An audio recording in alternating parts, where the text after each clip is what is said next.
90 Miles from Needles is brought to you by generous support from people just like you. You can join our ranks by going to 90milesfromneedles.com/donate.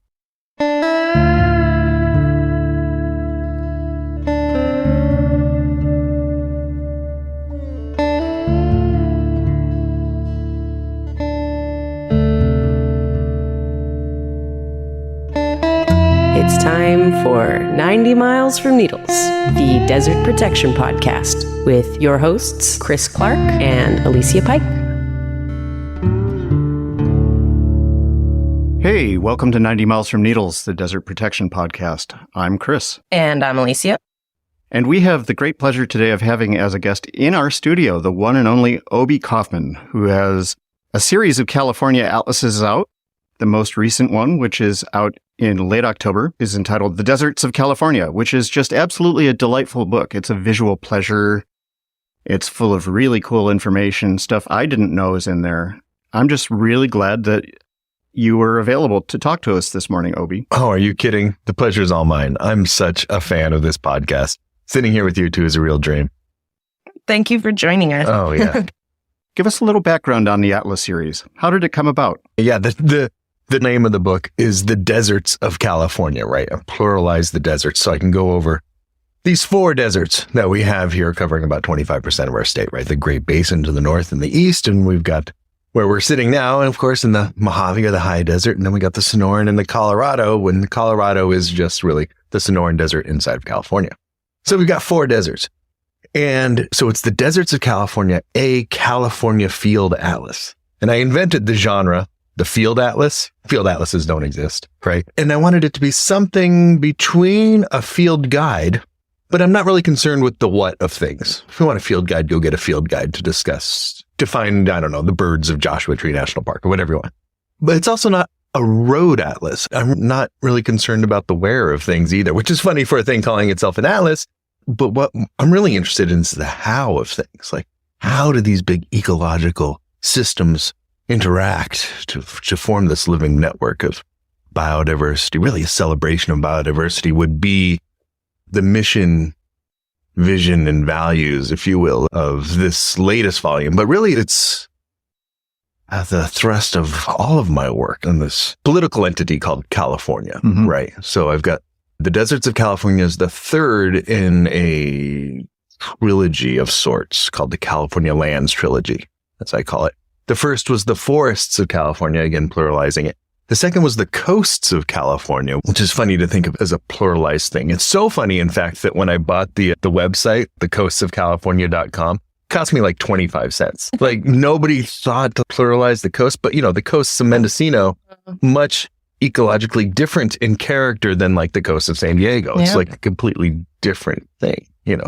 So breaking that up, describing patterns in California ecology that have been, continue to be, and will always be, regardless of the urban veneer that we've so effectively erected over the past couple 100 years, right? So that's the elevator pitch, if you will, about what I do.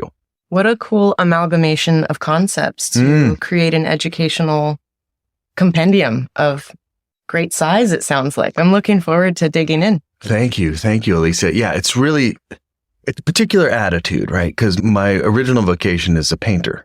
My father was a scientist. Dr. Kaufmann's son was going to be a mathematician. So like after school and high school, it was calculus homework for me. And so systems thinking, and like lo and behold, he makes an artist. So this idea of consilience, that's what E.O. Wilson called it in his book about the unity of human knowledge between these great schools of human thought, right? The physical sciences and the humanities, really.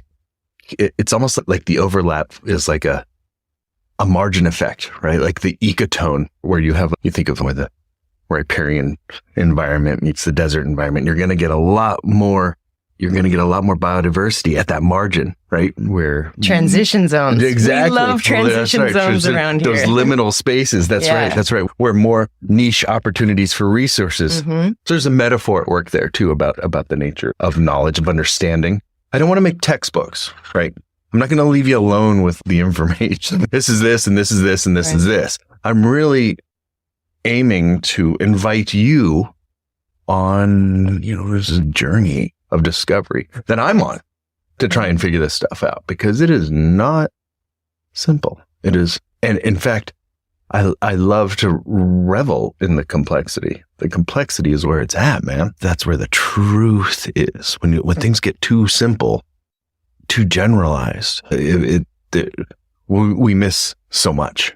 And so celebrating that complexity, which seems to be hand in hand with diversity, that's where the vectors of resiliency come from, in a greater understanding of the land and on the land. Okay, well, that wraps it up. No. That's a fantastic answer. As we've mentioned before in conversation, I share some life history with you, as at least the part about being the person who lives in Oakland and comes to the desert whenever it's physically possible. How long have you been familiarizing yourself with the deserts in California, or elsewhere for that matter? And do you remember your first impression of the deserts? Oh, that's such a great question. Yeah. I almost interpret that question as, all right, who are you? What the hell do you think you're doing? Because I have written this large 600-page book about the deserts of California as if I know a thing, right? Present your desert credibility, Obi. Exactly. Let's see your credentials. Well, I hope that this book is not like a tourist guide to the desert. Like, I wanted to make this for the desert community. There's 72 maps of the wilderness areas across California, hand-drawn, hand-painted maps. Like, who wants that but locals, right? Mm-hmm. So I've always been fascinated with the desert's wilderness areas, those roadless, silent spaces. And I spent years and years backpacking. At 50 years old now, I don't know how. Water is heavy, man. Backpacking the desert's a thing that I did a lot in my youth when I was ready to go after it. And an 85, 90-pound pack it's always a problem. No matter how macho you think you are, 90-pound pack is no joke. Yeah. But these days, my backpacking these days is like following contour lines, not crossing them too much. Yeah, I feel you. Yeah. But then, I lament that this book in particular, I say things like, I could have drawn these maps with a pair of scissors, right? Which gets to the vague, arbitrary, property-oriented geometries imposed on the landscape that have nothing to do with ecology. The political boundaries of these land designations are fences of sorts. If not an actual fence, then they are a political fence to describe an entity that only exists in the collective mind of Sacramento and Washington, D.C. Yeah. As far as that goes. But it's a contrivance that we need, isn't it? In order to keep these spaces undeveloped, roadless. And the boundaries tend to be set by consensus, or by who can argue the longest kind of thing. Each of these little arbitrary boundaries, the notches and the bumps and the bulges and the cherry stems, they all have stories behind how they got that way, which is really fascinating to me. I don't get too much into that in the book. This isn't a history of wilderness areas, right? This is one of the fun exercises of this book, as I moved through all of these different wilderness areas, was to identify and pick out 2 animals and 2 plants, and different for every single wilderness area in the desert, right? All 72 of them. But like, what I want is to give that then as an example, demonstrable evidence for the great biodiversity in the desert, to tackle the argument, or to tackle the perception, however false, of the desert being empty, when in fact it is full of all of this great speciation locally. And I was able to source all this information on iNaturalist, right? Yeah. Which was super fun. Very 21st century. I can go into this app and find enough data there to make this analysis, and to do that in an artistic context. So it's full of some factoids, this book, the survey of wilderness area, but not really the political history. My overall impression, just leafing through the deserts of California, has been immense gratitude. Because speaking as somebody that used to be a Bay Area environmentalist, the record of Bay Area environmentalists in general dealing with the deserts in California or elsewhere has not been spotless. And there's been a lot of tension in the last 15 years or so about the proper use of the desert landscape. It's often seemed like what one of my colleagues who lives on the east side of the Sierra calls the Sierra Curtain, where stuff that goes on to the east of the high peaks gets ignored or denigrated or devalued. We've been having to fight the impression that the desert exists as a place where we put stuff we don't want to live next to and we extract resources willy-nilly. Even if that resource is space. Yep. And with the very false assumption that it's empty space. And that is a resource that is economically, there's economic utility there for this thing called the desert to exploit events. We also think of like the surface of the ocean as like a place where we can put our garbage, like just put it under the surface. The desert operates in that sort of like empty thing. If we can't see it, especially as we're driving at 55 miles an hour, whatever it is, like it must not exist, which is a terribly apt criticism of Sacramento's conservation plan as it dovetails into the carbon zero plan for the state as well. The desert is doing so much heavy lifting for both of those goals. Yep. Okay. Right now, the desert is it's only 25% of California's overall geography, but it's almost half of the state's 30 by 30 goals. Okay. It's about 43%. Yep. The state's 30% of California's lands and waters protected for the expressed interest of biodiversity, conservation and preservation, right? 30%. Got a lot of criticisms about this program, but I'm not letting great be the enemy of good. It's a start.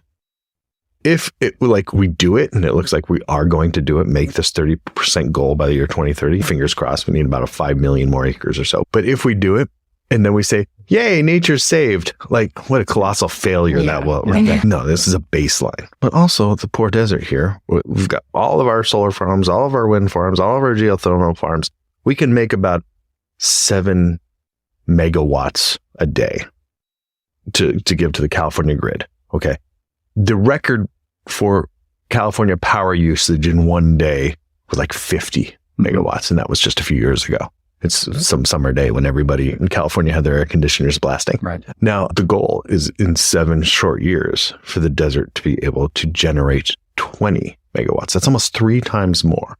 That's over 250,000 acres of raised land, RAZED. That's what happens in our solar fields. The very important question of spending nature to save nature, that conundrum. I think it really requires us to start reorienting how we view nature, which is how we started this conversation. So when I think about this situation with the desert, old growth desert being put up on the auction block for green energy sources like solar or wind or geothermal, it's a lot like our lungs, our own breathing system. The desert with its old growth is contributing to our clean air. And it's like a pair of lungs. And if you raise, which is the word that was in my mind, if you raise all the cilia from your system, the lungs are going to fail. Oh, yeah. And I feel like that's what we're doing to the surface of the desert. It's just going to keep working and everything's going to be fine. But no, if those little micro hairs that are there just holding everything together and filtering and holding the whole system together, sure, let's try it and see how that works out for us. I think the Dust Bowl is a great example of how that went. I think there's not really a better example of how the rest of California regards the desert than that state 30 by 30 process. At its very root, it doesn't treat the desert as a thing. The desert is split up into regions with other parts of the state. And there's a bunch of regions that make sense, the Central Valley, the North Coast, all that kind of stuff. But the desert isn't treated as one thing. The north part of Death Valley National Park is lumped in with the Sierra Nevada. The southern part of Death Valley is in the Inland Deserts region, which also has Joshua Tree and some of Anza Borrego. But you also have a whole bunch of desert that's in the LA region because it's in the Antelope Valley in LA County. And same goes for Kern County with the Western Mojave. And how do you compose a coherent strategy for managing this collected, related set of nested ecosystems? How do you look at the whole desert as a unit if you're splitting it up that way? And I know there are some people working for the state agencies that are also frustrated with that. It says to me that we're not in the habit of thinking of the deserts as part of California. They're a tacked on thing. And so I think the Deserts of California, your book, is going to be a really crucial tool for those of us who are trying to spread that sort of awareness of the desert as a thing in California and elsewhere that deserves its own respect, has an intrinsic right to exist, and is not just an adjunct to the resource colony operated by the California coastal cities. It's this thriving place. It's beautiful, and it deserves to have its own destiny preserved. It's almost like you have these indicator species in different ecosystems. Like amphibians are often indicator species of the overall health of the ecosystem in question, right? It's almost as if the desert itself is an indicator landscape, if you will. It's a litmus test somehow of our stewardship writ large and how the political entities and geographies overlay onto the ecologies of the natural world is something as old as Western settlement itself. One of the last maps in my book is John Wesley Powell's map of the West, when he rightly said that water and aridity will always define human ecology and human community and human settlement. And he proposed, as the first director of the United States Geologic Survey, that states should be arranged by major watersheds, which would, for example, if we did that with counties, somehow that would have solved the problem of Los Angeles County creeping over into Antelope Valley, right? And then you have this hydra of priorities that is unruly at best, disastrous at worst, and how that's going to play out and how we need to rearrange the story we tell ourselves about these political connections. What's a county map? It's usually like something from a Spanish land trust and like a creek and a mountain or something like that. It's usually it's that arbitrary, and it's that old, and it's that anachronistic too. But I do believe the solution must be democratic, whatever it is. Like, we must hold on to that. When I have friends who are like, I don't even know what democracy is in the 21st century. We hear that all the time, especially in the American context. And that's, I get what you're saying, but I'll tell you what democracy is. Democracy is having this conversation right now here. But it's also when I present my work to the Farmers Association in Fresno or whatever, and I'm finding no resistance to it. Because I'm not coming at them with some sort of political agenda. I'm not running for office. I'm not reinforcing the divisive rhetoric that we're spoon-fed every day, because I don't really care about that shit. What I want to do is, like, how do we solve this, like, democratically? And I know it's very difficult, and I'm simplifying things totally, but we got to start somewhere. And if we keep coming back to that place where we start, we might get somewhere. Again, talking ironically. What I'm hearing is that you're really sweeping up some important goodie bits, and you're inspiring curiosity. Okay. Trying to motivate, this is a way to look deeper. This is a different way to look at the landscape.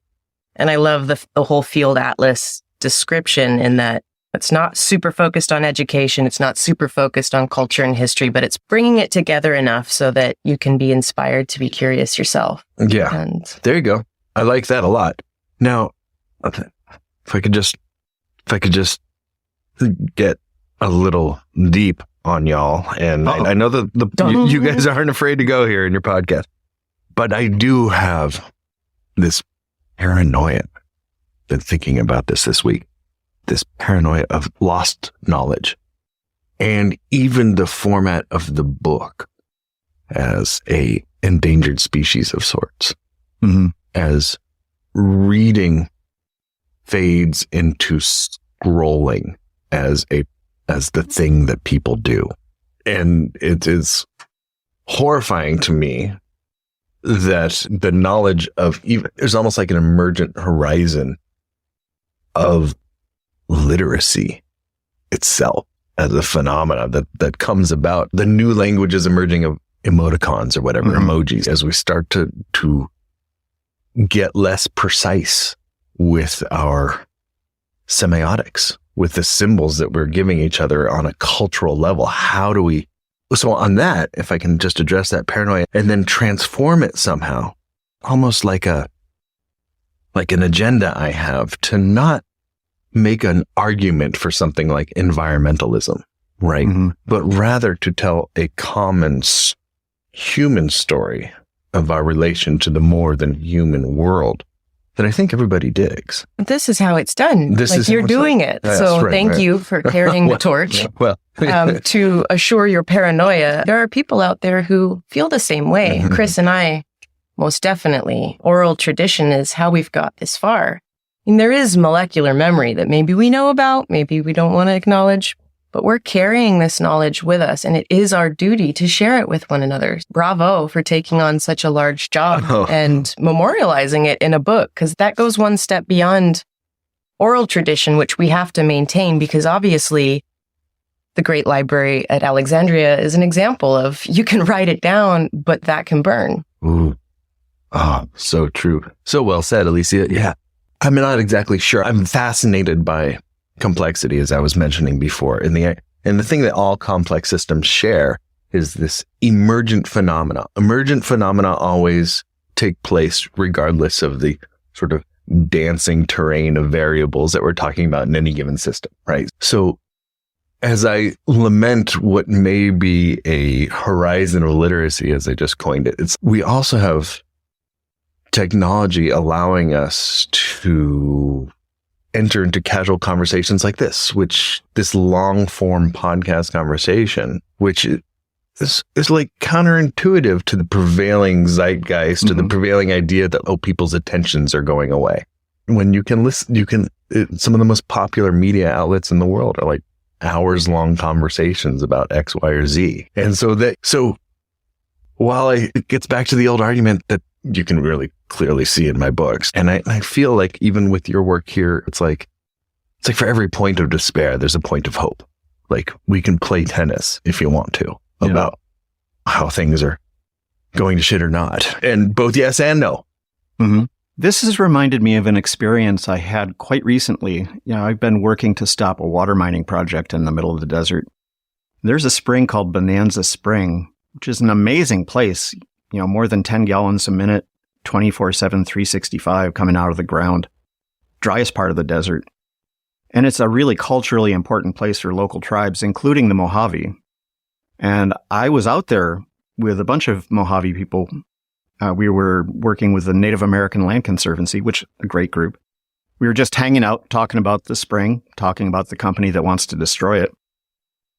And because we had these really nice summer rains, there was a big carpet of cinchweed all over, which is a little mat-like daisy family plant with tiny yellow flowers that smells like cumin if you crush the leaves. There were some women a little bit younger than me, maybe in their 50s, late 40s, and they were unfamiliar with the plant. So I was telling them about it and saying, women used to crush it and rub it behind their ears, around their neck as perfume deodorant kind of thing. And as I was saying that, it struck me that here's this knowledge that I happen to have in my hands for a minute that I was handing back to the people who are the rightful owners of it.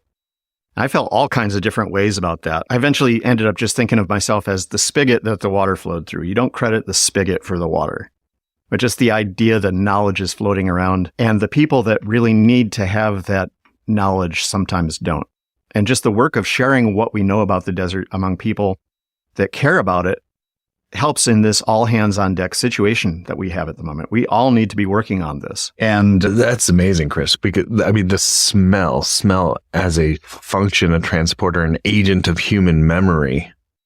It's something like 3% of our entire genome is dedicated to the lower half of our skull. It's between tasting and smelling things. This is an incredible evolutionary investment. 3% doesn't sound like much, but it's like the entire nervous system is like less than a half of 1%. It's like an incredible amount of energy we spend in that. And now here I am woefully writing books. I really try to inject this work. There's paintings on every page. It's got to just drip with color and soul. But still, the memory of the cinchweed crushed between the fingertips is so precious. I'm always, tripping over how a book can be more than a book. This atlas it's a very special person that reads these books like cover to cover, because they're not designed to be like that, because I couldn't imagine doing that, but you can't. But they're circular. They can start wherever, because it's geography, it's topography, it's not narrative. And deconstructing that in my own voice, which is my own story. It's funny. My publisher, Heyday Books out of Berkeley, they do a lot of Native California literature. They also publish news from Native California. Fantastic magazine. It's a great magazine for sure. And it's interesting. Like when I first had this idea for the California Field Atlas, which was my first book before Forests, Coasts, and Deserts back in 2016, I had this idea of I'm going to decolonize all the names. I'm going to research all of the local names, the ancient words for these mountains and these rivers and these watersheds and all of that kind of thing.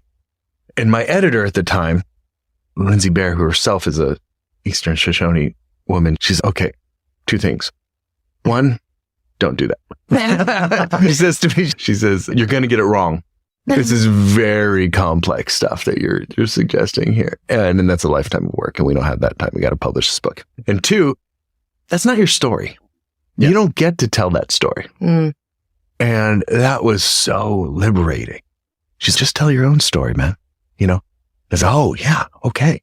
I'll own that then. Like this, it was this really brilliant sort of restraint on my own expression that freed me. It's a paradox there of creativity. Like great restraints make great art. You need those restraints. You need those parameters in order to make the thing the best thing that it can be and possible at all. And so that was key to finding the trail to making these books.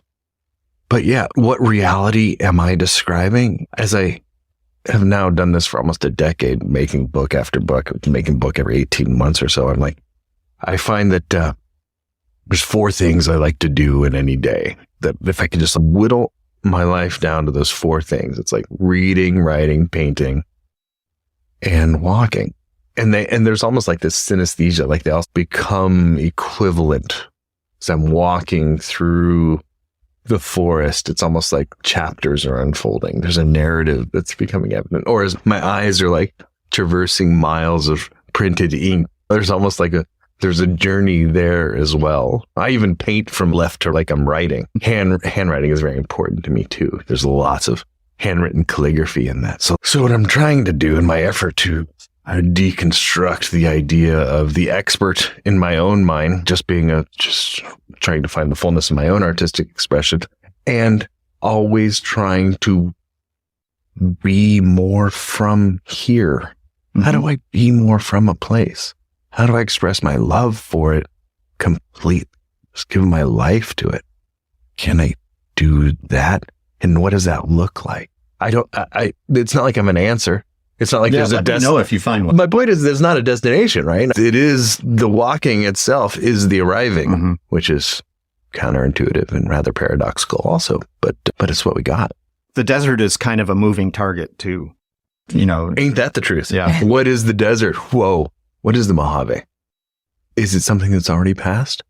Recent episodes of this podcast, we've talked about the mourning and the loss of the York Fire and the Dome Fire, and how those could not have existed as such were it not for the modern anthropogenic landscape that invasive grasses and atmospheric desiccation, have influenced on the local ecology, right? Mm-hmm. And the Mojave is already something else than it was 200 years ago. Yeah. Yeah, Brendan Cummings makes that point. We've had him on a couple of times and talking about Joshua trees, which he's been campaigning to protect. He says the Joshua tree is adapted to reproduce in a Mojave desert that no longer exists. And that's certainly true of other things besides Joshua trees, blackbrush and any number of animals. The birds in the Mojave are declining, according to the Grinnell survey that was done a couple of years ago. It's really a landscape in transition. And I know the Mojave best, but I expect it's also true of the Arizona upland, the saguaro forests, sagebrush in the Great Basin, and places like that.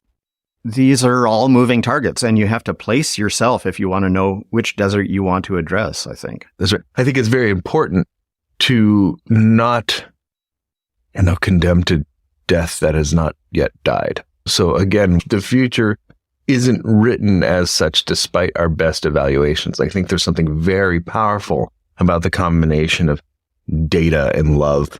I have keen memories of the 1980s when I was learning to backpack, say in Big Sur, when I felt like nature was something that I just missed. There were no elk, there were no whales, there was no beaver, there were no otters, there was no white-tailed American kites, and yet all of these species are now rebounding in numbers across the California floristic province. And that's from this love and data, these conservation efforts by good policy, good science, effort, work, understanding in a way. So like more data, more scientists, more love, this very powerful combination between traditional ecological knowledge, which seems to be resurgent as well, and scientific innovation.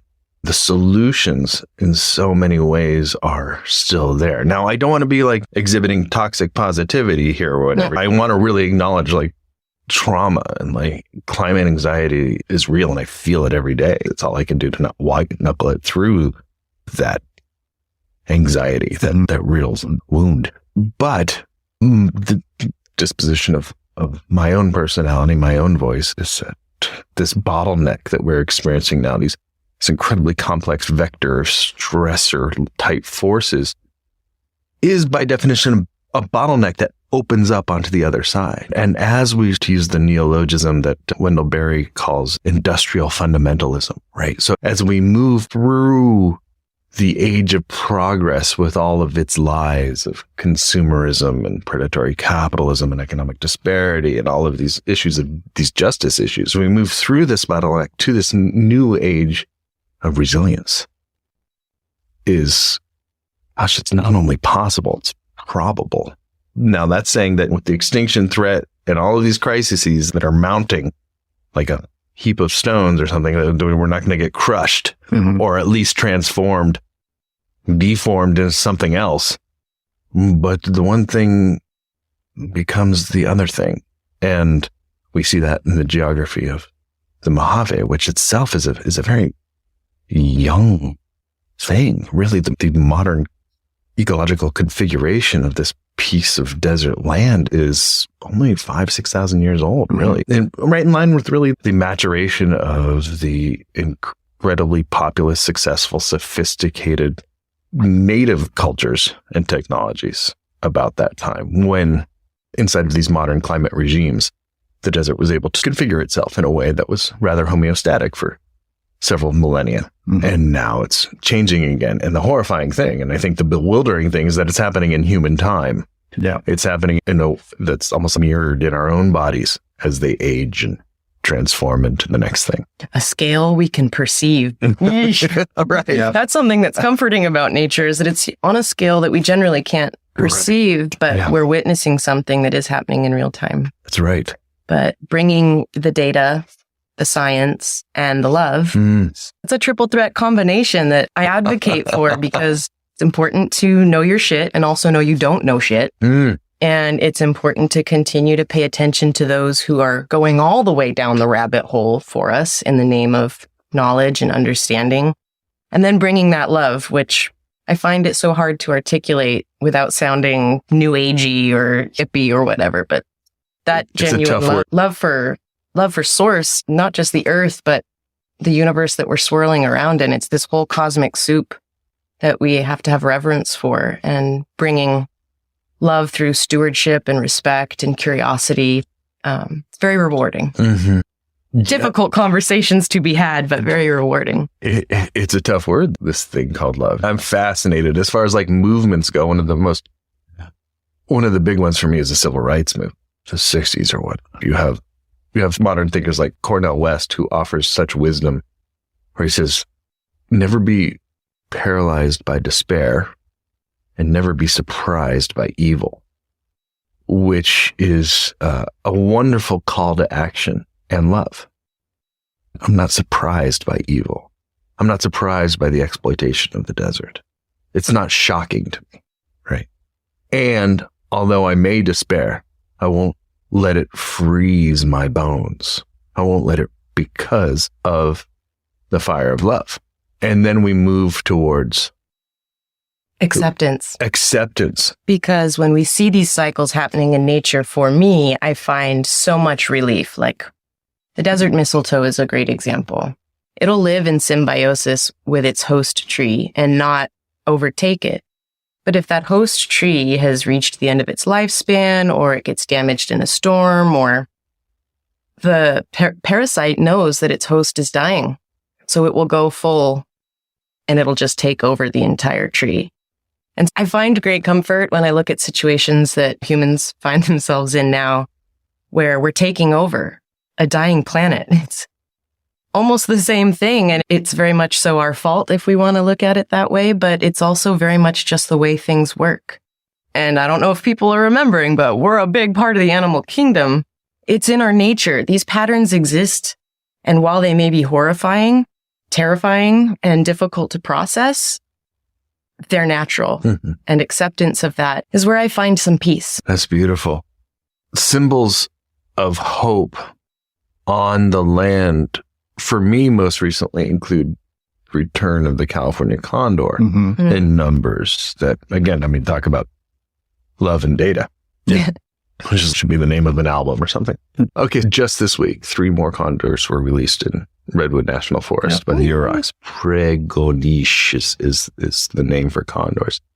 And in my neck of the woods in the East Bay of Mount Diablo, we have now 24 condors have returned to the northern Diablo Ranges, their ancestral territory. I did not know that. Yeah. It's my old stomping grounds. That's fantastic. They're here for the first time in 100 years.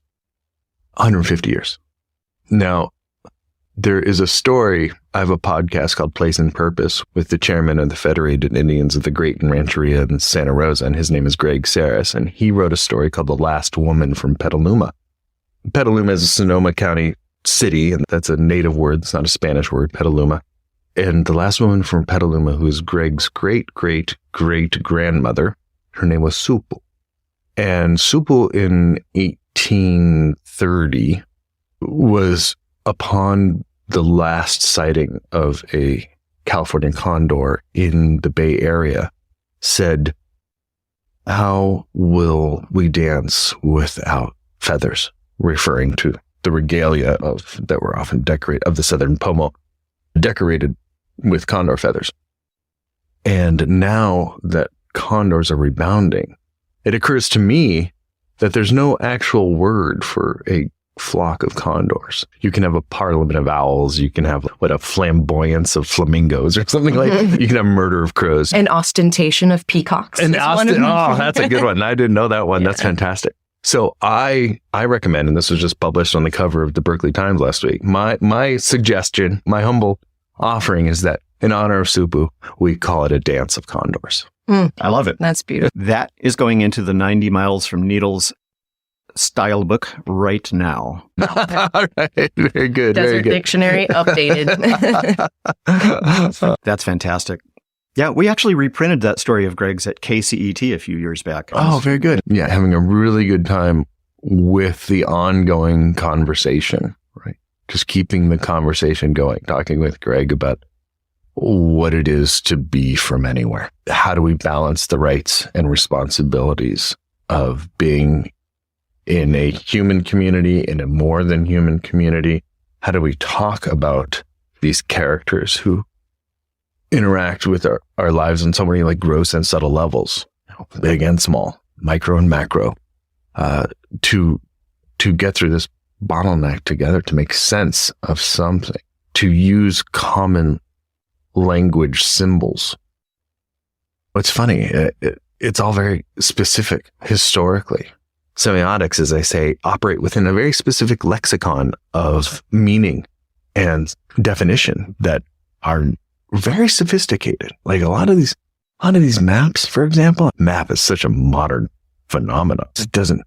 The representation is not the thing. You are doing a lot of work figuring out my maps. I'm asking you to do a lot of work. And I think there's an appeal there because it becomes a puzzle. There's a comprehension. There's a delay time that you need to take it in. You need to apprehend it. And if I'm successful at it, it'll only take you a second because we operate within the same cultural sphere. And doing that, finding that is the core of what I'm talking about when I say finding a better story, not making a better argument. It's not me against you. It's we operate in similar ways towards perhaps a similar goal within a similar ethic. So that's the promise of the art side of my work. It sounds like a very primal stewardship role. Mm-hmm. That's it, right? Mm-hmm. That's right. The human hand, data, love. I think we've cracked some new ground here today. Yeah. Any prospect of a Nevada Field Atlas series? No. I've been asked that. I've been asked that. Like, when are you going to do the Field Atlas of Oregon or Texas or whatever? No, I'm from here. Yeah. And there's something, I was even reticent to do the deserts because there is something of an original wound that is that line from Lake Tahoe to the Colorado River that is the eastern border of California that bisects the Mojave Desert. It is a contrivance that I perpetuate in this book, and that's difficult for me. Although I do have a lot of borderless maps in the book. But the ecological island that is the California floristic province, everything on the western side of the state, right? So everything on the west side of the Sierra Crest, the transverse and peninsular ranges. Ceanothus land. Very good. That is core to my heart. So doing this deserts book has often felt to me like, I'm doing a book on another planet. Like it's another planet out here. But interestingly, especially with the York and the Dome fires, the York fire being the largest fire in California this year, the book that I'm writing now pairs up with the book that I wrote a couple of years ago called The State of Water, Understanding California's Most Precious Resource. The book I'm writing right now is called The State of Fire, Understanding Where, How, and Why California Burns. And that is a puzzle, and I have so much wrapped up in this story. Wow, what a contentious issue, both popularly, scientifically, and internally. Working through getting the relationship right with fire, on a cultural level, on a personal level. Like, I think doing that, whatever that means, is key and essential for solving this bottleneck locally, geographically, as far as the biodiversity crisis is concerned, right? So that's a whole other podcast. So in these days of collapse and fire, what do you do to keep your chin up and get by and enjoy being alive while fighting the good fight? For me, this is the secret alchemy of beauty. Okay, so this is probably the mystic secret of why I'm not a scientist. I'm not a field researcher. I'm a field researcher, but I'm not a scientist. Science operates with a very specific methodology. I'm a generalist. I'm a scavenger. So I operate looking for it almost as a nutrient force that my body needs, that some core aspect of my identity requires, that I seek out, like water in the desert somehow. The idea of the beautiful form, the witnessing, and that can be witnessing terrible, horrible things. That's certainly the case these days. But in just the phenomenological universe, that the eye of the universe perceiving the thing of the universe, and the two made one in that rather atonement-like thing. That is, okay, that's a lofty answer. The down-to-earth answer, because I get asked this question, and I often get asked this question in the sense of, what can I do? Often from kids who are almost feeling like this paralytic anxiety. Feels like I don't even have a future. The world doesn't end. Nature doesn't work like that. Okay? It transforms. It's about recycling of energy. What I need you to do, it's like, let me ask you this question then. When was the last time you went camping? Real camping. Go to the river, take your shoes off, go ankle deep and feel that water and breathe deep. Because whatever happens, we're going to need you grounded. We're going to need you unpanicked. We're going to need you thinking clearly. We're going to need you connected to this place that is injured, but just like the human body, exists in this realm of healing as well. And tapping into that power really is the agent of hope, that special vitamin, that particular alchemy that just might tip the scales from something like, as you described, catastrophic failure towards something that might be like catastrophic success. What if we could imagine like California's natural world at the end of the 21st century being in better shape than it was at the end of the 20th century? As wounded as it was just 20 years ago, there are, as I was saying, like the end of nature. It's like the end of nature is now canceled. We're inviting in connective ecologies. We're inviting in understanding of corridor-based fire ecology, say, or something like that. We're inviting in all of these ancient technologies, sophisticated ancient technologies of how to be from here. We're going to restore this justice. We're going to look towards solutions because it's the only choice we have. Mm-hmm. That is my favorite answer by far. Oh, I thank you both so much for having me here today. It feels so good to be sitting in this corner of Wonder Valley and talking to you about the aspect of the universe that I'm most in love with. There's a more than human world of California. It's being part of that community is, I wasn't raised with any religion. I don't really know what spirituality is, but I do feel this. Mm-hmm. And if there is when I think of the infinite relationships of biodiversity across the landscape, it sparks something in me that I would not necessarily hesitate to call spiritual. Yep. Yeah. I have no idea what that means. And I'm going to be okay with that irrationality. I have to be, because that's part of the complexity and the beauty and the love and the data. Yeah. Well, thank you for joining us for these it's just been intergalactic wonderful. explorations. Intergalactic. I love it. Yes, indeed. Obi Kaufmann, thank you so much for joining us. Oh, thank you both, Alicia, Chris. You do such great work. I'm so proud to be a part of your community now. Back at you, man. Right on.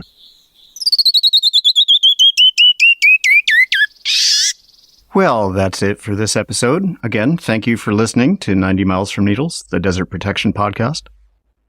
There's a bunch of thanks that we have to give out at the end of this episode, starting with Mr. Obi Kaufmann, who was incredibly generous with his time. We also want to thank some people that have donated to the podcast for the first time since our last episode. We have Nancy Klein, Shannon Perry, Kyle Pio, and Elizabeth Thorison, old friend. Very generous donations from all of them through our Give Butter page, and then, of course, on Patreon, Andrew McKellar and Colin. We have so much gratitude for those of you who make this possible. Little heads up, as many of you regular listeners know, and those who follow us both on social media know, I am going to be leaving my paid job at the National Parks Conservation Association, which has been a great gig, leaving in mid-January, and then at the very end of January and the first couple of weeks of February, I am going on the road. So in approximately this order, I'll be in the Las Vegas and Searchlight, Nevada area, and then down around Ajo, Arizona, and Oregon Pipe Cactus National Monument, going from there to the Tohono O'odham Reservation and Tucson, spending a few days in Tucson, and then moving from there to, in this order, Carlsbad Caverns National Park, Alpine and Marfa, Big Bend National Park, Albuquerque, Santa Fe, the Four Corners area, including the Hopi and Navajo reservations, Page and Zion, and possibly, depending on road clearance and that kind of thing, the North Rim of the Grand Canyon, St. George, of course, and then back into Las Vegas and potentially Searchlight. So if you have ideas for places that might be interested in hearing me blather on about the desert, or if you're working on an issue and you're part of the desert that you would love to have featured on the podcast, let us know, because this is a decompression from working like a maniac for a couple of decades. So I'm decompressing from that and doing what I can to build the podcast family here. So please get in touch if you have ideas, and we really appreciate your support and your listening. See you next time.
90 Miles from Needles is a production of the Desert Advocacy Media Network.